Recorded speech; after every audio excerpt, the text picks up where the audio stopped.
Saya baru tahu tadi pas kita datang Pak Anies, saya lihat perhatikan baik-baik. Oh ternyata saya tahu lah kenapa Pak Anies menjadi magnet di Indonesia. Ternyata itu ada pantunnya. Siang hari meminum es. Esnya mahal, enak rasanya. Kenapa Pak Anies bisa sukses? Siapa dulu dong istrinya? Tadi saya upload konten di Instagram. Izin Pak Anies, saya seorang content creator yang alhamdulillah selalu memantau pergerakannya Pak Anies. Pak Anies ini punya kesempurnaan yang luar biasa. Cuma satu kurang tak ini Pak Anies. Belum kita fallback Instagramku. Itu saja kurangnya. Rijal system ya itu kira-kira. Saya ingin menyampaikan kepada Pak Anies dan seluruh dan jawaban Instagram tadi. Anak kecil ke pasar Antang. Ada ibunya yang menemani. Kami ucapkan selamat datang di kota Makassar, negerinya pemberani. Tadi sengaja saya upload, jam sudah maghrib. Tiba-tiba banyak komentar ratusan di Instagram. Kak Rijal ada apa ini Kak? Memangnya Pak Anies beneran datang dan sebagainya. Lalu kenapa Kak Rijal pilih Anies? Saya jawab pada malam hari ini Pak Anies. Apa itu? Sungguhlah harum si daun pandan. Daun dibuat bikin ketupat. Inilah dia Pak Anies Baswedan, presiden kita di 2024. Amin. Ternyata usik punya usik. Ternyata ini Pak Anies. Cara memimpinnya seperti karakternya orang Makassar. Setelah kita riset dan kita teliti. Apa itu?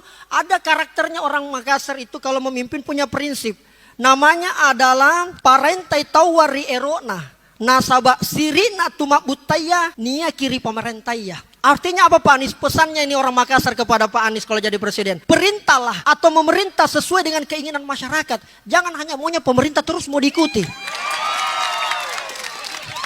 Nasaba sirina tumak butaya. Harga dirinya rakyat ada pada pemerintah. Itu kira-kira sederhananya Pak Anies. Oleh karena itu orang Bugis mengatakan cening-cening hati. Ada yang ingin saya sampaikan kepada kita Pak Anies. Dan ini menjadi penyemangat dan karakter setelah deklarasi kemarin di Jawa Timur. Itu menjadi terangkum sangat mudah dalam bentuk narasi ini. Sang pemimpin itu bernama Anies Baswedan. Sosok yang rakyat rindukan menjadi teladan. Ketika rakyat tertindas dia berani pasang badan. Itulah kenapa dia menjadi simbol perubahan. Kita semua yakin Pak Anies bekerja dengan tulus. Ketika jadi DKI 1 programnya lancar dan mulus. Jadikanlah beliau sebagai presiden. Insya Allah kita fokus. Indonesia akan dibuat semakin bagus. Rajin menyapa dari lorong pasar sawah hingga kampus. Karena beliau berprinsip agar silaturahmi tidak putus. Pak Anies adakah 100?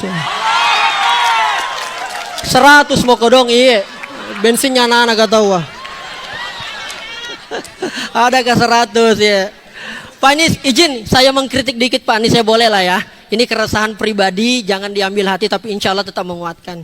Tiap 5 tahun kita akan memilih pemimpin. Beragam janji dan intrik banyak didesain. Rasa-rasanya yang ada masih belum terjamin. Di hadapan kita sudah ada harapan bernama Pak Anies. Yang sedikit agak bisa menaikkan rasa optimis. Semoga saja bukan karena janjinya yang manis. Bapak mau jadi presiden jangan setengah-setengah. Ada yang berusaha buat kita lengah. Dan nanti hasilnya kita jadi terperangah. Ayo dong Pak, jadilah seorang leader. Bukan menjadi seorang dealer. Buat Indonesia di mata dunia tidak minder. Berpihaklah Pak pada kebenaran. Walau kita kurang dukungan anggaran. Tapi suara untuk Pak Anies banyak bertebaran. Itu pesan buat Pak Anies. Sekarang izinkan di bagian terakhir saya ingin memberikan pesan kepada kita semua yang hadir pada kesempatan ini. Kepada Rijal, kepada Pak Anies, kepada Ibu dan semuanya. Dan izinkan saya mungkin ini agak emosional tetapi harus saya sampaikan kepada RI 1 kita. Ini kesempatan saya sampaikan ke netizen. Juga ke anak milenial dan Gen Z yang keren. Karena ini adalah hal yang sangat urgent. Mungkin kita sama, awalnya cuek pada pemerintahan dan politik karena yang kebanyakan terlihat dan terdengar yang tidak baik. Padahal disinilah kebanyakan nasib kita diracik. Contoh bagaimana harga sembako BBM yang naik bisa jadi disusul dengan tarif dasar listrik, makin membuat warga paceklik. Anehnya negara heboh datangkan investor, lalu menggusur tanah-tanah rakyat dengan cara yang kotor. Padahal tiap hari negara dihabisi oleh para koruptor. Hukum kelihatannya hanya sibuk mencari yang berbeda pendapat. Mudah sekali mengkriminalisasi dengan cepat. Keadilan dan demokrasi sudah terasa mati. Kekayaan alam sudah banyak dicuri. Para pejabat malah sibuk perkaya diri. Lalu kita masih mau diam, padahal kita bisa bersuara di Instagram. Mahasiswa sudah turun ke jalan karena kejahatan tidak bisa dibiarkan. Kita masih tidak ngapa-ngapain sambil duduk, padahal kita bisa gaungkan di Facebook. Ayo aspirasikan walau hanya di Twitter sebelum negara kita tidak lagi punya karakter. Yang punya penghasilan di bawah 50.000 per hari itu berteriak. Siapa yang bisa teruskan rintihan mereka ke orang banyak?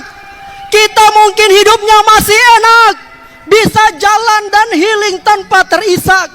Kalau kita rasa janji pejabat tidak lagi cocok, kita bisa kok bersuara di TikTok.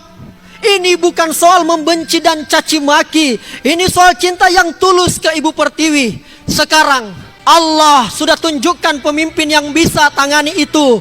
Apabila milenial dan Gen Z yang turun membantu, maka Pak Anies dan Muhaimin jadi presiden hanya soal waktu. Salam perjuangan, tetap semangat. Kalau anu baik jigaskan. Assalamualaikum warahmatullahi wabarakatuh.